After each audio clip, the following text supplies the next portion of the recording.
안녕하세요. 저는 손세현 자매입니다. 저는 제가 지금 드리는 말씀은 정말 저의 자랑이 아니라 하나님을 발견하는 시간이 되기를 바랍니다. 그래서 정말 하나님만 집중하시고 들으셨으면 좋겠습니다. 저는 수요일 예배 때 받은 간증을 나누려고 하는데 제목은 주와 함께 주를 위해입니다. 너무 놀라웠습니다. 수요일 예배 전날인 화요일 자기 전에 동행 시리즈 말씀을 들은 게 정말 큰 은혜의 시작이었습니다. 자기 전에 들은 그 말씀은 동행 시리즈의 마지막 설교인 동행의 목표라는 설교였습니다. 그런데 수요일 예배에서 바로 전날 들었던 설교와 같은 말씀을 주시는 겁니다. 그래서 이게 정말 하나님께서 나에게 이 말씀을 좀 더 강조해서 말씀해 주시고 싶은 건가 이러면서 되게 놀랐습니다. 그래서 하나님께서 나를 향해 큰 계획을 가지고 계시구나 생각하고 내가 이미 하나님께 완전히 사로잡혔구나 온몸으로 체험한 순간이었습니다. 8월 31일 수요일 예배 때 하나님께서 우리에게 주신 말씀은 항해자라는 제목으로 마태복음 28장 16절에서 20절 말씀을 가지고 말씀해 주셨습니다. 어떤 말씀이었냐면 복음의 퍼즐의 완성은 동행이다. 이 동행의 목적은 주님과 사귀는 것이다. 우리는 하나님 나라를 내 안에 내적으로 확장시키고 예수님의 자녀가 되어야 한다. 그런데 여기서 그치면 우리의 신앙은 표류하게 된다. 그러지 않기 위해서는 목표도 다르게 가져야 한다. 그 동행의 목표는 주를 위해 사는 것이다. 본문 말씀에 나와 있는 것처럼 우리는 모든 민족을 제자로 삼아야 합니다. 이것이 하나님 자녀된 자의 사명입니다. 모든 민족을 제자로 삼기 위해서는 두 가지를 해야 하는데 영혼을 구원하고 말씀으로 양육하는 것입니다. 세상 세계로 나가서 내가 믿는 이 복음을 전파하여 주님 모르고 살아가는 영혼을 구원하고 전도 선교하여 그 영혼을 양육하고 하나님 나라를 외적으로 확장시켜야 합니다. 이 목표를 가지고 사는 사람이야말로 하나님 나라를 향한 진정한 항해자다라는 말씀이었습니다. 제가 비로소 하나님을 발견하고 제 마음속에 기쁨이 넘쳐날 때 제 마음속에 그런 생각이 일어났습니다.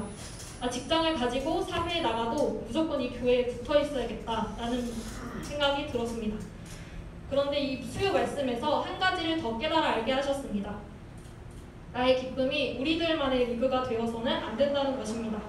나의 마음에 성령님이 들어오셔서 함께 사는 것 좋습니다. 근데 여기서 멈추면 안 됩니다. 우리는 밖으로 나가서 하나님 나라를 확장시켜야 하고 주님을 모르고 고통받는 영혼이 주님을 보도록 도와야 합니다. 그 영혼이 또 주님의 제자가 되도록 가르쳐야 합니다. 저의 삶이 점점 하나님과 함께하는 삶, 그러니까 하나님과 동행하는 삶이 되어가고 있을 때 나의 믿음이 그저 저에게서 표류하지 않도록 동행의 목표를 알려주셔서 너무 감사했습니다. 그리고 하나님께서 어떻게 이렇게 나의 상황에 맞게 정확히 알려주실 수 있는가 감탄을 금치 못합니다. 정말 하나님께서는 전지전능하시고 나에게 이런 은혜를 부어주시니 너무나 감사합니다. 저는 오랫동안 내가 사는 이유, 내 존재의 이유가 궁금했습니다. 그런데 이 수요예배에서 말씀에서 정말 정확히 알려주셨습니다. 내 안에 하나님 나라 이루어지게 하시려고, 그리고 나를 통해 하나님의 복음을 땅끝까지 전파하게 하려고, 이 두 가지가 바로 저의 존재의 이유입니다. 즉 나는 하나님과 함께 살려고, 동행하려고, 그리고 하나님을 위해 살려고 존재합니다. 이것이 제가 숨쉬는 이유입니다. 저는 오랫동안 우울증, 불안장애, 공황장애 앓았습니다. 언제부터인지 모르겠지만 제 안에 너무나 공허함, 무기력, 우울만 가득했습니다. 그러다가 대학교 1학년 때 정말 살 수 없을 것 같아서 약도 먹었습니다. 계속 먹다가 올해 임용 공부 시작하면서 3월 달에 약을 끊었습니다. 괜찮을 줄 알았습니다. 근데 되게 안 좋은 일들만 계속 일어났습니다. 가뜩이나 임용 공부하는 것도 힘든데 남자친구가 헤어지자고 하고 사람들 눈치 보느라 다 쓴 제 마음에는 아무것도 남아있지 않았습니다. 힘든 제 마음을 달래기 위해 본가에도 가봤지만 전혀 마음의 위로가 되지 않았습니다. 오히려 상황은 악화될 뿐이었습니다. 힘든 마음을 견디다 못해 새벽 3시에 어두운 밖으로 나가서 미친 사람처럼 돌아다녔습니다. 정말 그때 고통은 잊을 수 없습니다. 친한 친구들은 다 서울에 있고 제 옆엔 아무도 없었습니다. 그러다가 3주 전에, 불과 3주 전에 정말 뻥 하고 터졌습니다. 제 안에 삶의 소망이 단 하나도 남아있지 않았습니다. 정말 꾸역꾸역 하던 공부도 손에서 놓고 3일을 내리 침대에 누워 있었습니다. 정말 죽고 싶다는 생각밖에 안 들었습니다. 마귀가 나를 꽉 잡고 죽음으로 끌고 가려고 했습니다. 그런 상황에서 일단 목사님께 제 상황을 말씀드렸고 수요 예배 전에 목사님과 상담을 했습니다. 상담 중에 그 말이 가장 와닿았습니다. 아무도 내 곁에 있지 않아도 하나님께서 나와 함께 계신다고. 그게 너무 감사했습니다. 내 옆에 아무도 없던 게 아니었구나 깨달았습니다. 그렇게 주님께서 계속 저를 부르셨고 기도하지 않으면 죽겠구나 라는 생각이 들었습니다. 그래서 교회 옆으로 독서실을 옮겼습니다. 매일매일 교회에 나와서 기도했습니다. 그렇게 오늘까지 3주를 살았습니다.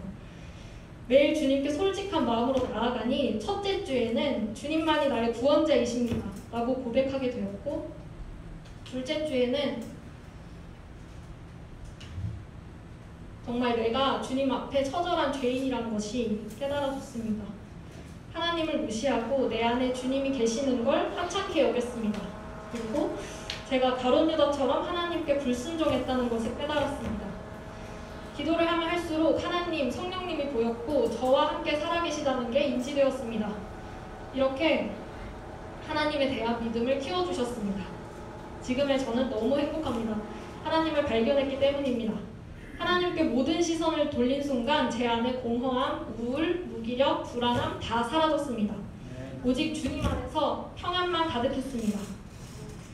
하나님께서는 하나님을 모르는 나의 정체성을 우울증이라는 질병을 통해 철저히 깨닫게 해주셨습니다. 그리고 그것을 통해 하나님을 보게 하셨습니다. 지금에 와서는 내가 고난을 받은 것이 정말 너무나 큰 축복이었다는 것을 알게 되었습니다. 하나님 모르고 살던 나를 완전히 깨부숴주시고 세상에 나는 죽게 한 뒤 다시 새 생명을 주셨습니다. 하나님의 자녀라는 정체성을 주셨습니다. 더 이상 세상에 나는 존재하지 않습니다. 그러나 주님의 자녀인 나는 주 안에서 완전합니다. 주님께서 제게 주신 이 생명은, 이 목숨은 나의 것이 아닙니다. 주님의 것입니다. 여러분, 이것이 정말 비상식적으로 보이십니까? 거짓말 같으십니까? 만약 이거를 듣고 아직도 모르시는 분들은 정말 가리워진 눈입니다. 여전히 세상에 쩔어있는 사람이고 아직도 모르시는 분입니다. 이렇게 한 사람의 목숨이 왔다 갔다 하는 것이 눈으로 보이고 마귀가 죽음으로 몰고 가려고 하는 것이 보이고 그런 죽음의 문턱에 서 있는 사람을 주님께서 살려주신 것이 눈으로 보이는데 어떻게 아직도 모르십니까? 정말 하나님께서 답답하실 수밖에 없으십니다. 믿음은 자유의지로 가질 수 있습니다. 내가 어떻게 하느냐에 따라 달린 것입니다. 물론 이 또한 주님께서 하시는 것이지만 일단 내가 주님께 순종하고 엎드리느냐 아니면 불순종하고 내 마음대로 사느냐에 따라 달렸습니다. 우리가 하나님을 바라봐야 주실 수 있습니다. 평안함은 사람에게 있지 않습니다. 제가 해봤습니다. 부모님께, 친구에게, 남자친구에게 다 구해봤습니다. 하지만 거기에는 답이 없습니다. 오직 하나님께 답이 있습니다. 아무리 세상 사람에게 100의 사랑을 달라고 해도 그 사람은 100의 사랑을 줄 수 없습니다. 그렇지만 하나님께서는 무한의 사랑을 가지고 계시고 우리에게 이것을 주고 싶어 하십니다. 그러니 제발 눈을 들어 주님을 보시고 주님께 모든 걸 구하시기를 간절히 권합니다. 아직도 깨닫지 못하는 사람은 답이 없습니다. 아직도 깨닫지 못한 사람은 가룟 유다처럼 되고 말 겁니다. 그렇게 되고 싶으십니까? 예수님을 팔아버리고 죄책감에 자살해버린 그런 사람이 되고 싶으십니까? 가룟 유다처럼 사는 삶은 너무 끔찍하지 않습니까? 그러니 지금이라도 주님께 돌아가세요. 우리의 모든 뿌리, 근원이신 하나님을 찾으면 그분께서는 우리에게 절대 목마르지 않는 생명수를 주십니다. 화요일에 어떤 배우가 자살했다는 기사를 봤습니다. 그 배우를 죽음으로 몰고 간 마귀가 낄낄대며 쪼개고 있을 거는 생각하니까 너무 짜증이 났습니다. 이렇게 자살하는 것, 주님 모르는 자의 결과입니다. 마귀에게 생명을 주는 것, 내 자신을 살해하는 것. 마귀는 우리의 취약점을 너무 잘 압니다. 우리가 어떤 것에 잘 넘어지고 어떤 것에 우울해하고 어떤 것에 나의 세상이 묻어지는지 잘 압니다. 하지만 나의 세상이 아니라 하나님의 세상에 사는 사람은 마귀가 두렵지 않습니다. 또한 하나님의 전신갑주를 입는 우리는 마귀의 흐름에 놀아나지 않습니다. 진실되고 정직한 자세로 예수 그리스도가 우리를 의롭다 칭해주신 것을 생각하며 복음으로 무장하고 믿음의 방패를 들고 하나님께서 나를 구원해 주셨다는 사실을 믿고 하나님의 말씀으로 분별력을 가지고 항상 깨어 성령과 소통하면 마귀를 기꺼이 이길 수 있습니다. 이걸 들으면서 우리에게 해야 할 것이 너무 많다고 생각한 사람은 아직도 깨닫지 못한 자입니다. 우리가 해야 할 것은 말씀 읽고 성령님께 엎드려 기도하는 것, 이 두 가지밖에 없습니다. 그러면 성령께서 정말 다 되어지게 하십니다. 그리고 그런 마귀의 사망 권세를 우리 예수님께서 와장창 깨뜨려 버리셨다는데, 그런 분이 우리를 사랑하신다는데, 나를 보호하신다는데 아직도 두려우십니까?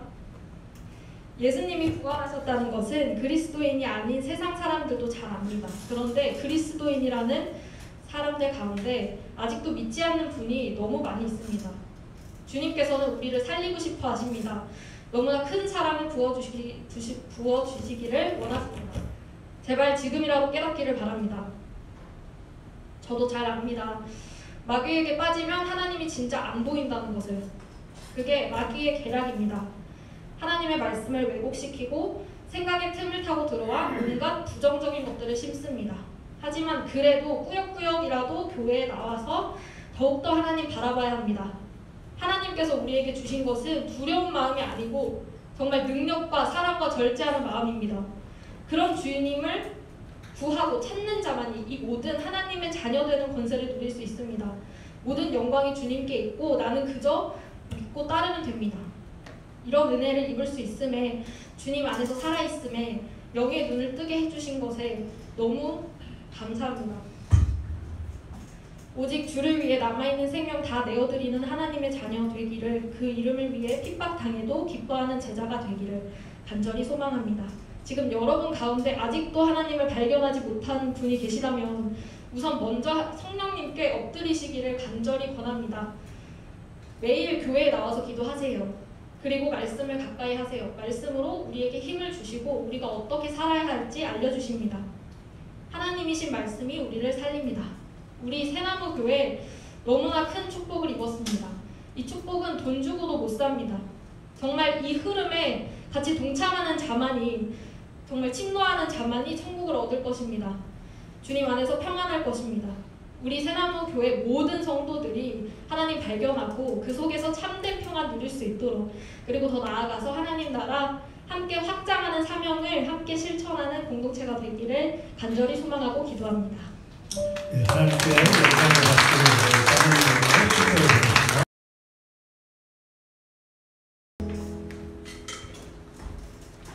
저는 지난주 수요일 말씀 듣고 받은 은혜에 대해서 나누려고 이 시간 나왔습니다. 제목은 길이신 주님과 목적대로 살겠노라. 부제 풍랑 속에 발견한 임마누엘. 모든 사람은 살아가는 목적, 방향에 대해 중요하게 생각합니다. 살면서 수많은 사람과의 관계를 맺고 직장 다니고 결혼을 해도 그 안에 궁극적인 목적과 방향이 없다면 공허함으로 우울증이 찾아오고 무의미한 존재라고 생각합니다.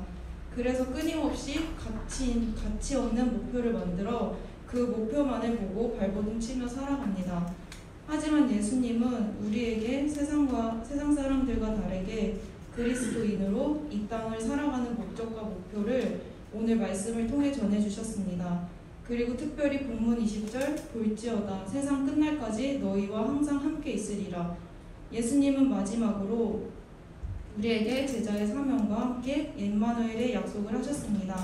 제자의 사명을 받은 우리가 이제 세상이란 바다에 내 인생의 배를 띄어 항해하는 가운데 수많은 고난과 시험, 때로는 또 초라한 모습들로 가득할 수 있습니다. 이런 우리의 상황과 형편을 미리 아시고 예수님은 포기하지 않고 끝까지 목표를 향해 나아가게 임마누엘의 확신을 주셨습니다. 그러므로 어떠한 풍랑 앞에도 내 인생이란 배에 도체 방향을 틀면 안 됩니다. 최근 말씀 훈련을 하면서 제자의 사명이 나에게도 주셨다는 확신과 기쁨이 넘쳤습니다. 이전의 것은 잊고 새롭게 주신 항해의 길에 힘차게 배를 띄웠습니다. 하지만 안타깝게 힘차게 출발하던 모습은 그리 오래가지 않았습니다. 2년 전 건강검진을 통해 발견된 갑상선 혹이 아무런 증상도 없다가 올해 7월부터 급격히 몸에 이상을 느끼기 시작했습니다. 침을 삼킬 때마다 찌르는 통증, 말할 때마다 가라앉는 목소리, 견딜 수 없을 만큼의 피곤함이 있었습니다. 체력적으로 이겨내기 위해 밤마다 운동하고 잘 먹고 잘 자려고 노력했지만 몸은 점점 더 심한 증상을 보였습니다. 목이 조여오면서 숨이 안 쉬어지고 결국 어지러움으로 쓰러지기까지 했습니다. 또 자고 일어나면 알 수 없는 멍들이 다리와 배에 가득했습니다. 이상함을 느끼고 재검을 통해 혹이 기도를 누르고 있어 성대에 무리가 가고 있다는 결과와 암으로 변형되어 진행 중일 수 있으니 정밀 검사를 받자 하셨습니다. 암이 아니어도 성대에 붙은 혹을 제거하는 건 10시간이 넘는 수술이며 수술 후에도 목소리가 안 나올 수도 있는 최악의 상황을 듣게 되었습니다. 두려움은 한순간에 밀려왔습니다. 내 가족, 내 회사, 내가 책임져야 되는 모든 것들이 불안해지고 몸을 챙길 여력도 없이 회사에 민폐를 끼칠까 하는 마음은 늘 무거웠습니다. 악화된 건강에 힘을 낼 수도 심지어 운전대를 잡을 수도 없었습니다. 나는 정말 바다 위에 아무것도 안 하고 둥둥 떠다니는 표류자의 모습이었습니다. 아무것도 못하고 침대에 무기력하게 누워있는 내 모습이 너무 싫어 의지적으로 하려 해도 돌덩이처럼 무거운 몸과 마음에 내 인생의 배는 점점 더 가라앉고 있었습니다. 우리 목까지 차오르고 숨도 못 쉴 정도로 조여오는 압박에 살려달라는 기도밖에 할 수 없었습니다. 이런 제게 오늘 하나님은 이 말씀으로 나의 기도에 대한 응답을 주셨습니다. 볼지어다 세상 끝날까지 항상 너와 함께하리라. 이 인생이란 나의 배도 무거운 내 배의 돛도 또 내 길도 만드신 이가 누군지 보라며 항상 나와 함께 하시는 주님이 하신다고. 내게 무거운 돛을 주셨기에 지금 너가 바른 항해를 하고 있다고. 이 몸도 내 것이 아니라는 걸, 그리고 전능자의 평안을 주신다고 하셨습니다. 맡겨드리지 못했던 불순종의 모습을 알게 하셨고 무거운 돛을 주신 주님께 진정으로 감사의 고백을 드렸습니다. 내가 아닌 주님께서 하심의 두려움은 거치고 아픈 몸에 전혀 눌릴 필요가 없게 되었습니다. 찬양의 가사처럼 거친 파도 날 향해 와도 주와 함께 날아오르리. 이젠 이 노래가 나의 고백이 되었습니다. 주님은 정말 나를 사랑하시고 절대로 포기하지 않으시는 분이십니다. 아무것도 아닌 나를 이렇게나 사랑하시고 기이 여기시는데 주님만으로 살겠다는 고백이 되어졌습니다. 나와 항상 함께 하겠다는 이 약속의 말씀은 어떠한 말보다 가장 큰 위로와 힘이 되어주셨습니다. 내가 얼마나 특별하고 가치 있는 존재인지 하나님을 통해 증명되었습니다. 세상 사람들이 보기에 똑같은 고난처럼 보일지라도 이기는 힘과 능력, 방향, 목적 모든 게 내가 아닌 주님께로 나온다는 사실은 명백히 그들과 달랐습니다. 그 사실을 아는 자인 게 큰 복이라는 걸 깨달았습니다. 전능자 하나님께서 항상 함께 하신다는데 이보다 더 큰 행복은 없었습니다. 만약 나에게 이 고난이 없었다면, 시한폭탄 같은 이 혹이 없었다면 주님이 함께 하신다는 말씀이 확신되었을까 싶습니다. 찾아온 고난은 이제 축복이 되었습니다. 불편한 이 혹을 사랑할 수 있게끔 만드시고 어떠한 결과가 나올지 불확실하지만 항상 함께 하시는 하나님은 변함없다는 사실은 확실합니다. 그렇기에 암이라도 몸이 제 기능을 못해도 어쩌면 생명을 잃어도 괜찮습니다. 제가 겪는 육체의 통증보다 사랑하는 주님이 내 곁에 없는 것이 내게는 살 의미가 없을 만큼 더 힘들게 느껴졌습니다. 그래서 주님과 함께 주님을 위해 사는 게 제 목적이자 방향이 되었습니다. 만약 내가 말씀 훈련을 하지 않았다면 여전히 내 아픔, 슬픔에 빠져 그저 내 상황이 나아지기만을 바라는 어리석은 기도밖에 안 했을 것입니다. 그리고 상황이 괜찮아졌을 때 그때서야 비로소 하나님이 하셨다고 말했을 것입니다. 하지만 말씀 훈련을 통해 문제 앞에서 말씀을 붙잡고 기도하시게 하셨고 그분을 의식하니 여호와가 나의 목자시니 내가 부족함이 없다라는 결과가 어떻든 괜찮다는 다윗의 기도가 내 고백이 되었습니다. 또 데살로니가 전서 1장 5절에 말로만 이룬 것이 아닌 능력과 성령과 큰 확신으로 되었다는 말씀이 성취되었습니다. 또 살아가는 목적과 생명까지 얻게 되었습니다. 하지만 하나님의 역사는 여기로 그치지 않으셨습니다.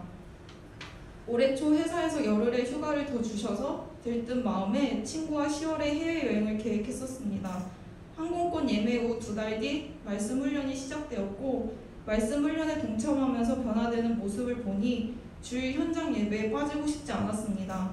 그렇게 되니 해외여행으로 주일 예배를 못 지게 되어 말씀 훈련이 끊기는 게 마음에 걸리기 시작했고 나에게는 이제 해외여행보다 주일 예배와 금요 말씀 집중 훈련이 더 소중하고 귀한 시간이 되었습니다. 그래서 예약을 취소하고 취소 수수료 70만 원을 더 내었지만 내 마음은 전혀 아깝지 않았습니다. 그 돈보다 귀한 예배 시간은 물질과 비교할 수 없었습니다. 그런데 2달 뒤 지난 목요일 뜻하지 않게 저의 상태를 아신 세무사님께서 저를 따로 불러 병원비에 보태라며 100만 원과 만약 2-3달을 병가로 쉬어도 월급을 그대로 다 주시겠다고 하고 원한다면 재택근무도 해도 된다고 하셨습니다. 그대로 이렇게 내가 70만 원을 손해봐도 100만 원을 더해주시고 유급 휴가까지 예비하신 하나님, 또 그 하나님은 제가 병으로 인해 퇴사까지도 생각했던 회사도 편하게 다닐 수 있게 만들어주셨습니다. 이렇게 내가 하지 않아도 다 만드시고 채워주시는 주님은 정말 항상 나와 함께 계십니다. 채워주신 이 모든 게 감사하지만 더 이상 이런 것들이 나에게 평안을 주는 것이 아닙니다. 바로 채워주신 분, 그 하나님이 나와 함께하고 계신다는 게 그게 제 유일하고 완전한 평안이 되었습니다. 오늘도 저에게 주님은 길이요 진리요 생명이 되어주셨습니다. 이런 주님과 함께하는 삶, 누구보다 귀하고 행복합니다. 이제는 내게 맡기신 인생의 배를 타고 내 마음대로 돛을 틀어 경로 이탈을 하는 표류가 아닌 주님이 이끄시는 대로 평안하게 항해합니다. 이 항해에 하나님은 저만이 아닌 새나무 교회 성도들 그리고 주위의 모든 사람들 함께 하시라 하셨습니다. 저에게 보여주신 사랑은 여러분에게도 있다는 것, 바로 이 하나님의 사랑을 함께 누리며 함께 가자고 말하고 싶습니다. 항상 함께하고 함께 하신다는 약속하신 하나님은 지금도 우리와 함께 계십니다. 우리가 선택하는 게 아닌 이미 택함받은 우리가 순종으로 함께 누리시길 소망합니다. 네, 축복합니다.